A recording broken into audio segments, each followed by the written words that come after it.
Your Royal Highness, Prince Mohammed bin Salman Al Saud, Your Highness, Prince Saud Faisal bin Farhan, Minister of Foreign Affairs, Your Excellency, Antonio Guterres, the Secretary General of the United Nations, distinguished leaders and heads of delegations, peace, mercy, and blessings of God be upon you. On behalf of the State of Palestine, I would like to express my deepest appreciation for the co-presidency, the United Nations, and all participating states for the historic New York Declaration that was issued during July's conference and adopted by the General Assembly by an overwhelming majority. It marked the beginning of an irreversible path towards ending the humanitarian catastrophe and ending occupation pursuant to international legitimacy and the Arab Peace Initiative. It was the embodiment of an independent state of Palestine with East Jerusalem as its capital, living side by side with Israel in peace, security, and good neighborliness. The declaration stressed that the war against our people must come to an immediate and durable end. It noted that the crimes emanating from the siege, the starvation, and destruction cannot be a means of achieving security. Therefore, we call for a permanent ceasefire. We need to ensure humanitarian access through the United Nations and UNRWA. We need to guarantee the release of hostages, all hostages and prisoners, with the withdrawal of the occupation forces from Gaza. We need a start without delay of Gaza and the West Bank reconstruction through the Cairo International Conference.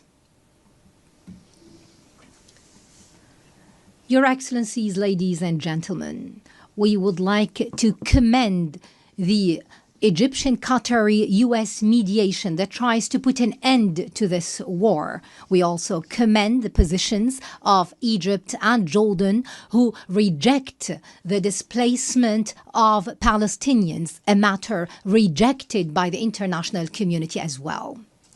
The State of Palestine is the only entity eligible to assume full responsibility for governance and security in Gaza. This comes through an interim administrative committee affiliated to the Palestinian government in the West Bank with Arab and international support and participation. Hamas will have no role in governing. Hamas and other factions must surrender their weapons to the Palestinian Authority. What we want is one unified state without weapons, a state with one law and one legitimate security forces.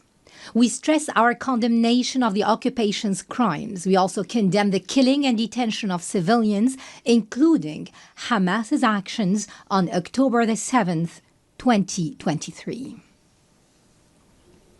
On the other hand, we call for an end to the settlements, the annexation, settlers' terrorism, and the attacks against Islamic and Christian holy sites.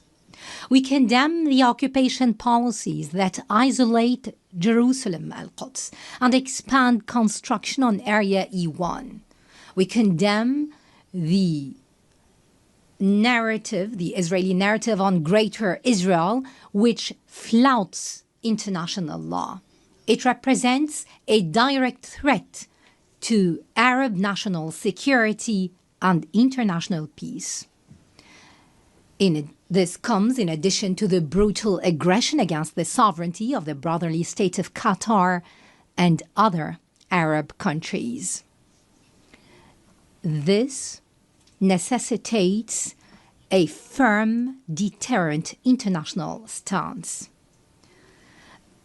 Ladies and gentlemen, The State of Palestine continues to adopt a comprehensive reform agenda promoting governance, transparency, the rule of law, and the reform of the financial system. It also works on the reform of educational curriculum in line with the UNESCO standards, and this will be achieved within 2 years.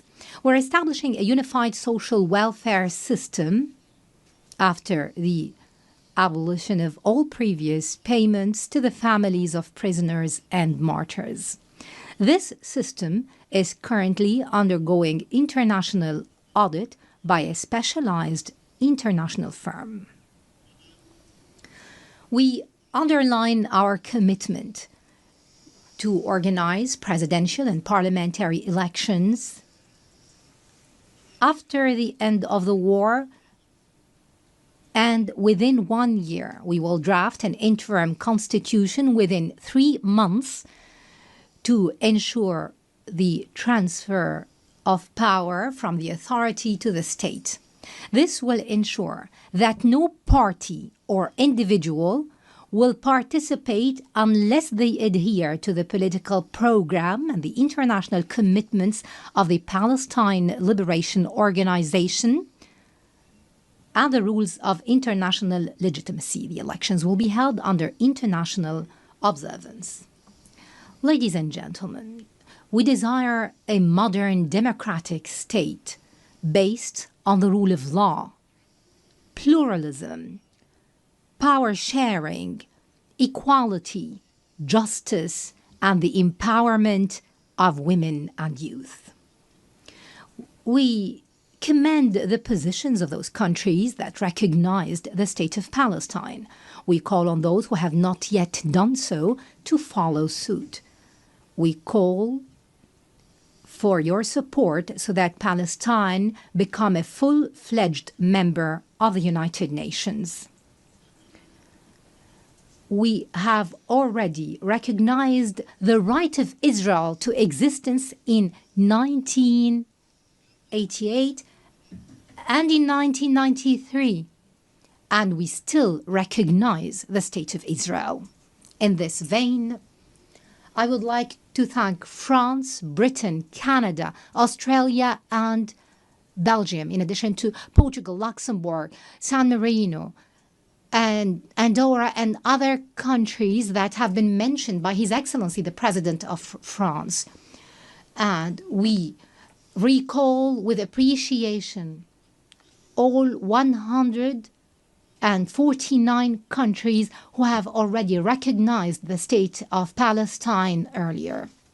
They have participated in our long struggle, the last of which was Spain, Ireland, Norway, Slovenia, and Armenia.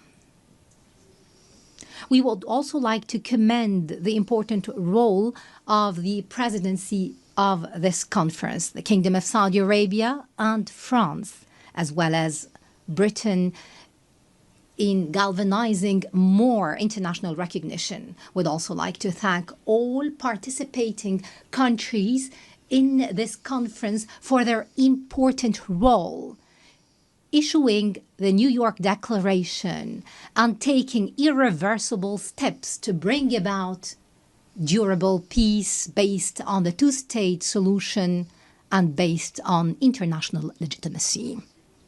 We would also like to commend the role of the brotherly and friendly countries that support our Palestinian cause in the international fora. We would like to commend, in particular, the role of Algeria, which is assuming the Arab seat in the Security Council. We commend the positions of the peoples and organizations that support the legitimate rights of the Palestinian people to freedom, independence, and statehood.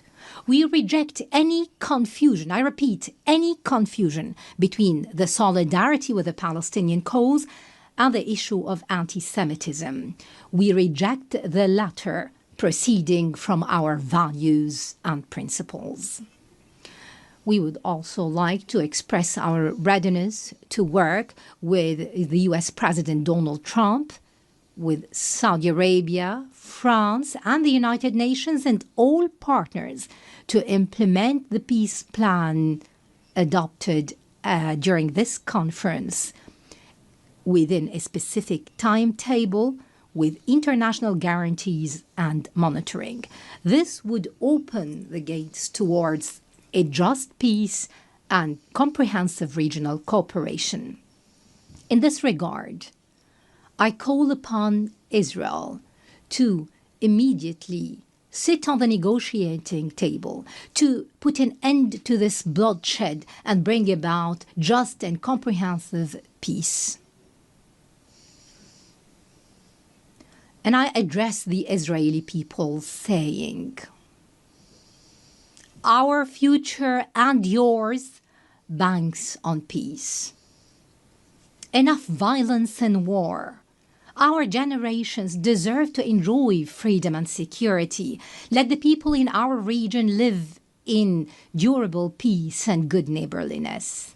And I would like to seize this opportunity to address all the Jews in the world, wishing them a good new year.